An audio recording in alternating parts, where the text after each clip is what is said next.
तो सभी को जय श्री राम।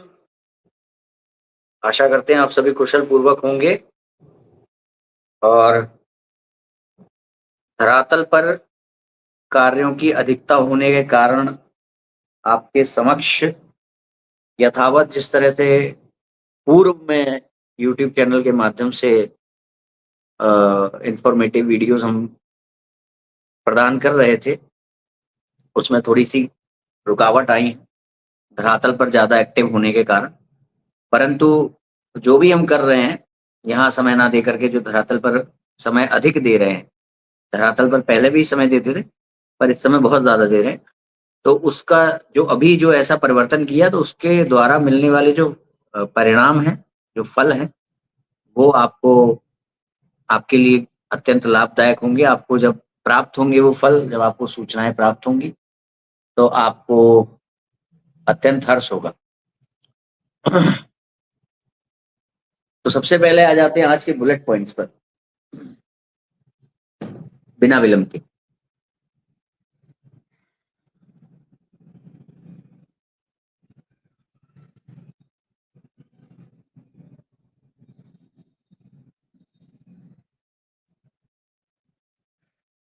हुँ, तो हमने पिछले एपिसोड में जो चौथा अध्याय है, उसके कुछ 15 श्लोकों की विवेचना कर ली थी। उसमें रामपाल ने अपनी गरिमा गीता की पृष्ठ संख्या 94, उसमें रामपाल ने माना है, रामपाल की गरिमा गीता की खोल लीजिए, रामपाल के द्वारा लिखी गई या जो भी है, पता नहीं किसने लिखा है। पृष्ठ संख्या 94।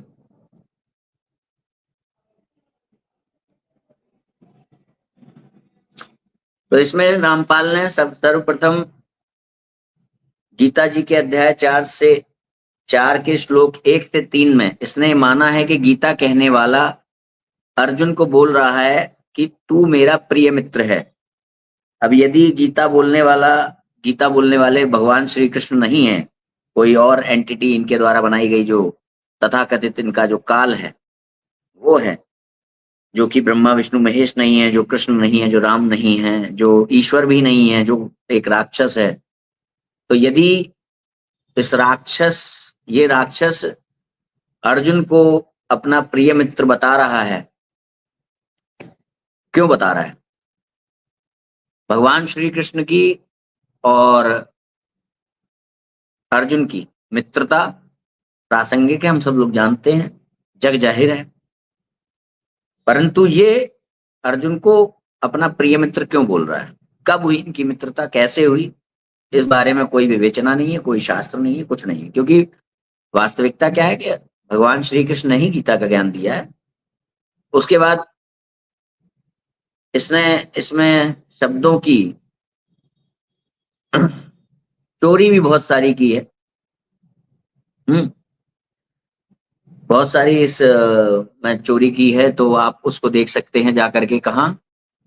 जो जिस एपिसोड के हम बुलेट पॉइंट्स आज बता रहे हैं, उस एपिसोड को आप देख लेंगे तो कई ऐसे शब्द बोले हैं जो है ही नहीं। जैसे फॉर एग्जांपल मैं दे देता हूँ, जैसे आगे अगले दूसरे पैराग्राफ में ये कह रहा है कि 4 के श्लोक 5 से 9 तक गीता ज्ञानदाता ने कहा है कि अर्जुन तेरे और मेरे बहुत से जन्म हो चुके हैं, इन सबको तू नहीं जानता, मैं जानता हूँ।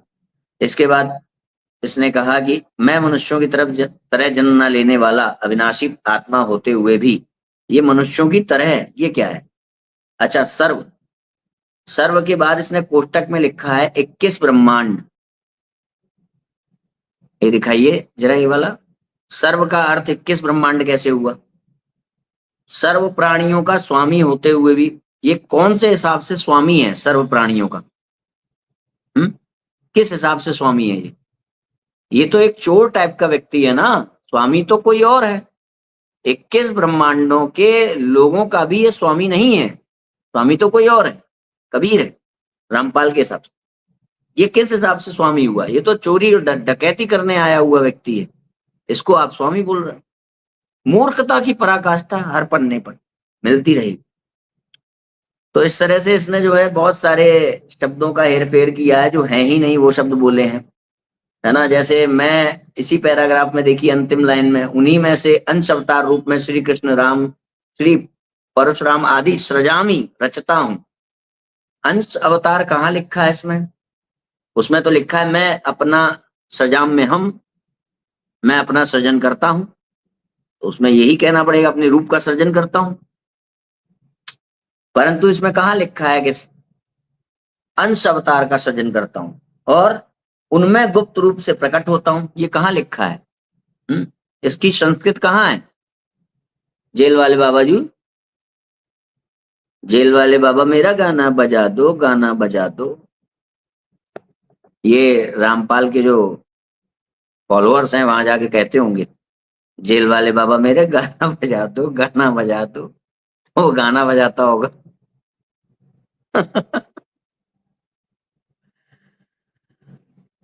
जेलर कहता होगा, जेल वाले बाबा इसका गाना बजा दे, कौन सा जनता कह रही है। बाकी फिर प्रशासन कहेगा बाकी पूरी कर दूंगा मैं, कोई कसर जो रह रही है। हाँ, नहीं वो शिवांश कहेगा, जेल वाले बाबा गाना बजा दो, कौन सा जनता कह रही है, बाकी पूरी कर दूंगा मैं, कोई कसर जो रह रही है। हम्म। खैर, आगे चलते हैं। तो क्या है कि काल ब्रह्म जो मुझे, अब इसमें क्या है, सात, अच्छा हाँ, दो चीजें हमें माननी पड़ेगी। 95वें पृष्ठ पर इसने मतलब गीता इस पृष्ठ के अंत से जो है इसने कहा है कि ये जो अवतार होता है साधुओं की रक्षा के लिए और असाधुओं के संहार के लिए होता है, ठीक है। जबकि यही अपने लेक्चर्स में यही लोग ढिढोरा पीटते हैं कि जो लोग मर रहे हैं वो काल की वजह से मर रहे हैं और शास्त्र विरुद्ध भक्ति की वजह से, इनके अनुसार जो शास्त्र विरुद्ध भक्ति है उसकी वजह से मर रहे हैं। तो पहले तय कर ले कि वो शास्त्र विरुद्ध जो लोग हैं जिनको धर्म और अधर्म का बोध नहीं है, वो साधु हैं कि असाधु हैं, धर्मी हैं कि अधर्मी हैं।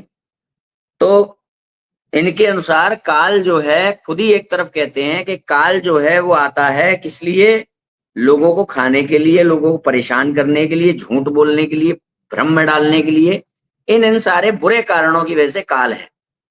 और यहाँ पे क्या आ रहा है, चार सात के अर्थ में खुद ही कह रहा है कि वो अवतार जो होते हैं वो साधुओं की रक्षा और असाधुओं का संहार करने के लिए होते हैं, ठीक है। तो इसके अलावा धर्म स्थापना, तो 4 7 4 8 4 6 इन सब श्लोकों को अमान्य मानना पड़ेगा। अगर तुम ये मानते हो कि काल अपना उल्लू सीधा करता है या उसकी भक्ति घटिया है या ये है वो है जो पंचौरा अपना छाप रखा है, ठीक है, जो बकवास कर रखी है, तो इन श्लोकों को भी अमान्य मानना पड़ेगा। कौन कौन से हैं? 4 6 7 8 ये सब अमान्य मानने पड़े। 4 3 भी अमान्य मानना पड़ेगा, जिसमें कि ये कहा है कि अर्जुन तू मेरा मित्र है इसलिए तुझे बता रहा हूं। इसने कहा नहीं है कि ये गलत श्लोक है। क्यों भाई, अर्जुन काल का मित्र था क्या? हाँ,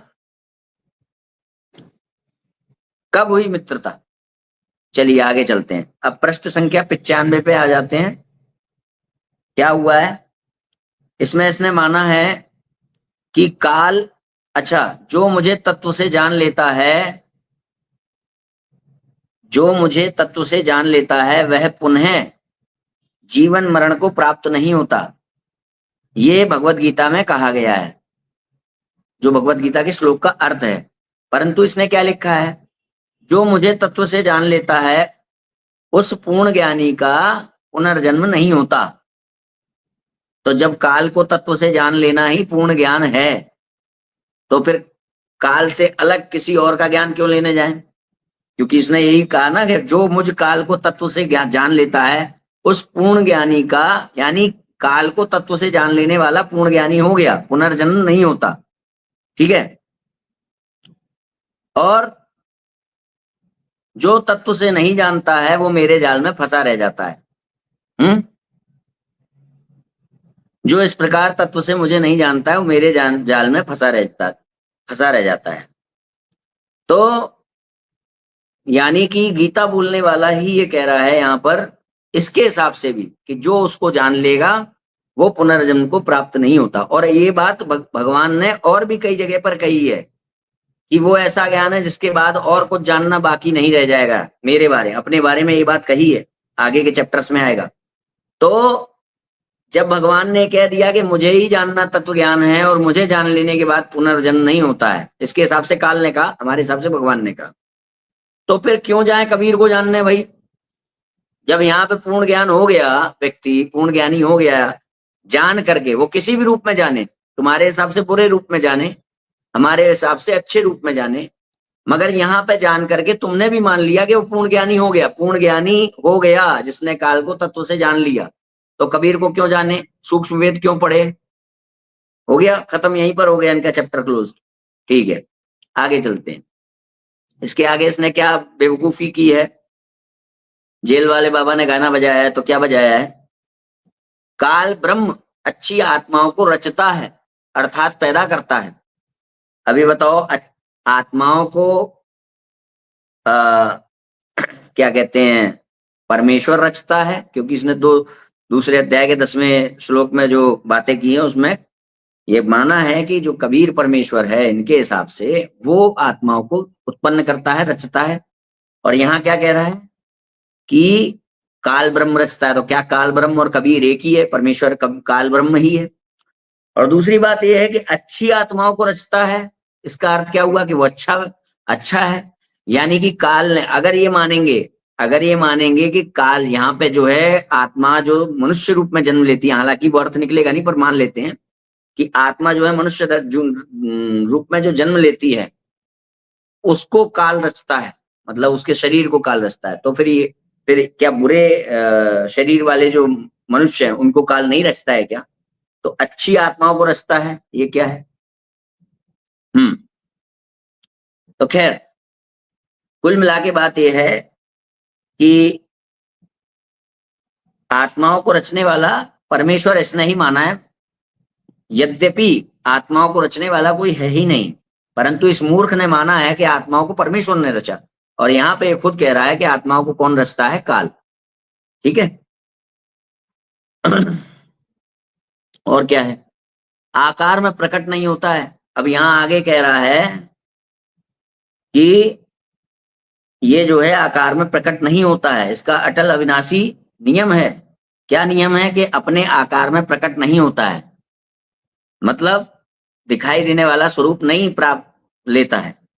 तो फिर खुद ही कह रहा है कि मैं अवतार लेता हूं, मैं आता हूं, मैं ये करता हूं, मैं विष्णु रूप में प्रकट हो जाता हूं, ये वो, ये क्या है?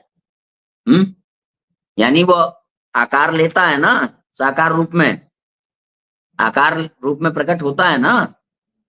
तो ये खुद ही माथा पीटते रहो। इसके बाद आगे क्या है कि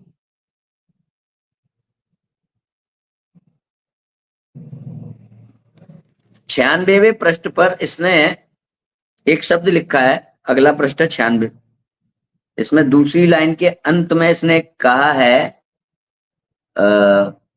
4:10 का अर्थ करते समय कहा है कि काल ब्रह्म ने कहा कि जिनके राग द्वेष मर गए हैं, जिसने मुझे यहाँ 21 ब्रह्मांड के कर्मों का कर्ता अर्थात मालिक हूं ऐसा तत्व से जान लिया है। ठीक है, तत्व से जानने को बार बार ये सीमित कर रहा है। भगवान की असीमितता, अलौकिकता जो उन्होंने बताई है कि मैं तू जानता है मैं नहीं जानता, मेरे जन्म कर्म दिव्य होते हैं, तो उसको बार बार ये सीमित कर रहा है कि 21 ब्रह्मांड। चलो ठीक है, 21 ब्रह्मांड ठीक है, मान लिया। फिर आगे वह मतावलंबी हो चुके हैं, ये शब्द कहां से आ गया? वह मतावलंबी हो चुके हैं, जबकि वहां भगवत गीता में कहा गया है कि वो सिद्ध माना गया उनको, जो भगवान को तत्व से जान लेंगे। मगर इसने क्या किया? इसने उसको मतावलंबी कहा है। मतावलंबी का क्या अर्थ है यहाँ पर लेने का? तो ये भी एक, हर बात में बोल वचन है भैया, हर बात में कहां तक क्या क्या करोगे। ठीक है, तो निकाल लेता हूं क्या कहा है। जिनके राग द्वेष खत्म हो चुके हैं, पहले भी जिनके राग द्वेष भय और क्रोध सर्वथा नष्ट हो गए थे, और जो मुझ में अनन्य प्रेम पूर्वक स्थित रहते थे, ऐसे मेरे आश्रित रहने वाले बहुत से भक्त उपयुक्त ज्ञान रूप तप से पवित्र होकर मेरे स्वरूप को प्राप्त कर चुके हैं। ठीक है, मतलब सच्चिदानंद वाला जो मोक्ष होता है उसको प्राप्त कर चुके हैं, मगर यहाँ पे वे मतावलंबी हो चुके हैं। ये क्या है, क्या बकवास है भाई। खैर आगे चलते हैं। इसी में इसने कहा है कि ज्ञानी मुझे अच्छे लगते हैं तथा मैं ज्ञानियों को प्रिय हूं। ठीक है, इसको क्या अच्छे लगते हैं, ज्ञानी, और ये ज्ञानियों को प्रिय हैं, और क्योंकि वे तीनों गुणों की भक्ति ना करके मेरी अर्थात ब्रह्म की भक्ति करते हैं। तो जो व्यक्ति ज्ञानी है और जिसको यहां पर क्या कहा जा रहा है, उपयुक्त ज्ञान रूप तप से पवित्र होकर तपस्वी कहा गया है। ज्ञान तपसा 4:10, भगवद गीता 4:10, ज्ञान तपसा, ज्ञान तपसा, ज्ञान रूप तप से। और जो पवित्र हैं तो वो काल की भक्ति कैसे कर रहे हैं भाई। पहली बात तो जो काल की भक्ति करने वाला, वो काल की भक्ति करने वाला अज्ञानी, वो अज्ञानी है, ज्ञानी कहां से हुआ। और फिर जब वो अज्ञानी है तो वो ज्ञान रूप तप से पवित्र कैसे हुआ, तपस्या से पवित्र कैसे हुआ। तप का तो ये खंडन करता है, इसी में आगे देखेंगे। तो ये भी एक झोल का ढोल में पोल। और बहुत सारे यहाँ पर शब्द छिपाए गए हैं बार बार, वो आप उसमें देख लीजिएगा जो पूरा एपिसोड है। इसके बाद इसने यहाँ पर देखिए देवताओं के लिए जहां शब्द आया, देवताओं की जो अपना लौकिक फल प्राप्त करने के लिए हम देवताओं का पूजन करते हैं, उनको जो देवताओं से मिलने वाली सिद्धि जल्दी प्राप्त हो जाती है। तो ये ब्रह्मा विष्णु महेश जबरदस्ती यहाँ बात बात में ब्रह्मा विष्णु महेश को डाल रहा है। ठीक है, इसके बाद क्या हुआ कि 4:13 में भगवान ने कहा कि समस्त कर्मों को करते हुए भी, संपूर्ण सृष्टि की रचना करते हुए भी तू मुझे अकर्ता जान। क्यों? क्योंकि उनकी कर्म फल में आसक्ति नहीं है। केवल लग रहा है कि वो कर्म कर रहे हैं, वास्तविकता में वो कुछ नहीं कर रहे। सब कुछ करते हुए भी वो कुछ ना करने वाले हैं, इसलिए उनको कर्म बांधते नहीं है। ठीक है, ये 4:13 और 4:14 से हमें पता चलता है। पर इसने क्या किया, कि इसने इस बारे में बात ही नहीं की है कि काल को जो है अकर्ता मानना है, क्योंकि काल तो भाई अपने उल्लू सीधा करता है, काल तो अपने खाने पीने का इंतजाम करता है। तो काल ना ही कर्म फल से अनासक्त है और ना ही वो अकर्ता है।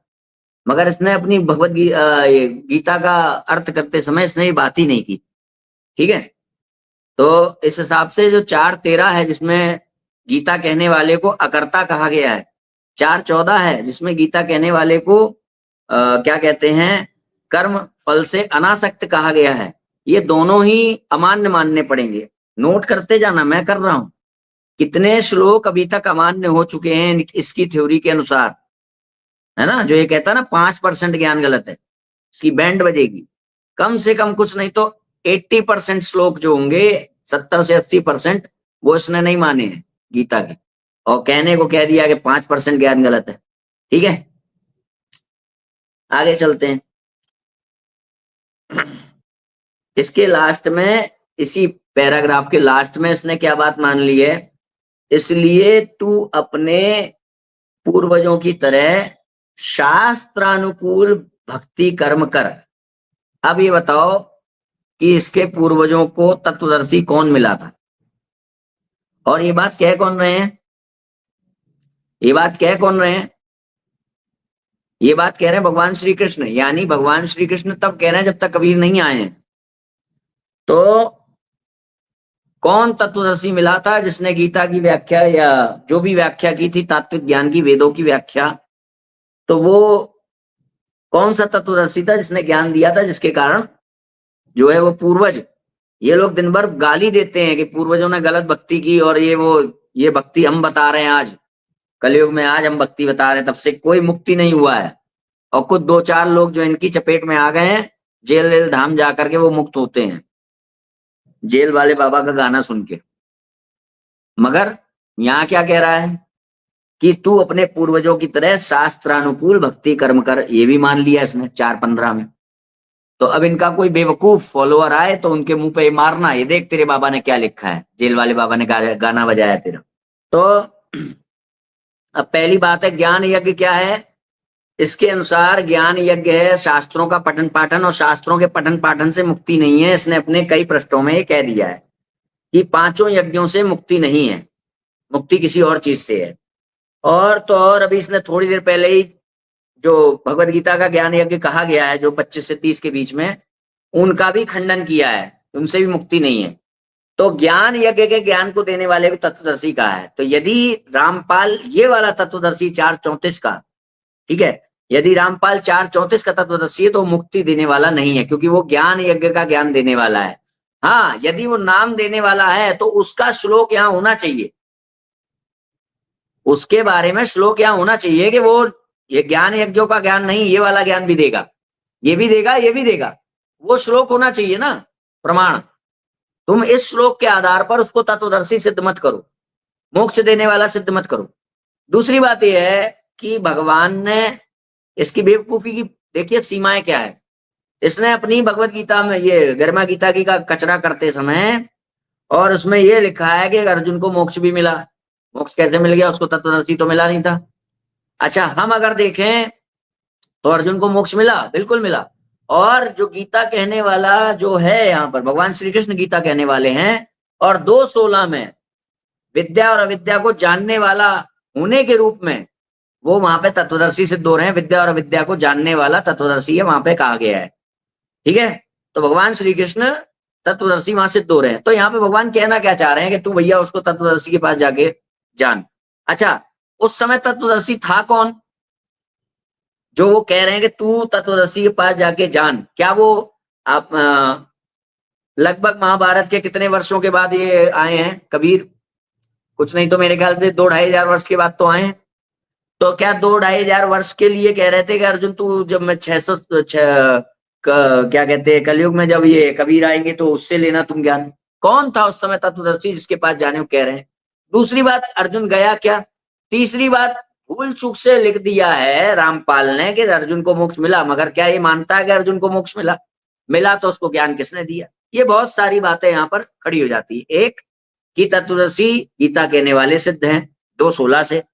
दूसरा कि 4:34 के अनुसार रामपाल के शब्दों में अगर कहा जाए तो तत्वदर्शी जो है 4:34 वाला तत्वदर्शी मोक्ष देने वाला नहीं है, मोक्ष ज्ञान देने वाला नहीं है, बल्कि यज्ञों का ज्ञान देने वाला है। अगर वो साथ में नाम भी देता है रामपाल के अनुसार, तो वो नाम लेने जाने वाला श्लोक यहाँ होना चाहिए कि भैया तू उसको, उस नाम को तू तत्वदर्शी से जाके जान, किस नाम को तुझे जपना है। मगर यहाँ ऐसी कोई बात नहीं कही गई, तो मोक्ष देने वाला सिद्ध नहीं है। तीसरा क्या है कि भगवत गीता 4:35 के अनुसार तत्वदर्शी जो ज्ञान देगा उसके अनुसार आपको क्या प्राप्त होगा कि पहले पूरी दुनिया स्वयं में दिखने लगेगी, और फिर सारे समस्त संसार तुम्हें ईश्वर में दिखने लगेगा। ये ज्ञान प्राप्त होता है तत्व ज्ञान से। तो ये सारी चीजें अप्लाइड नहीं होती हैं और तुम तत्वदर्शी नहीं बन पाते हो, तुम बन पाओगे जेल वाले बाबा, ठीक है। तो ये हैं लास्ट एपिसोड के बुलेट पॉइंट्स, ठीक है, आप लोग नोट कर लीजिएगा। पूर्वजों की तरह भक्ति करना इसने मान लिया।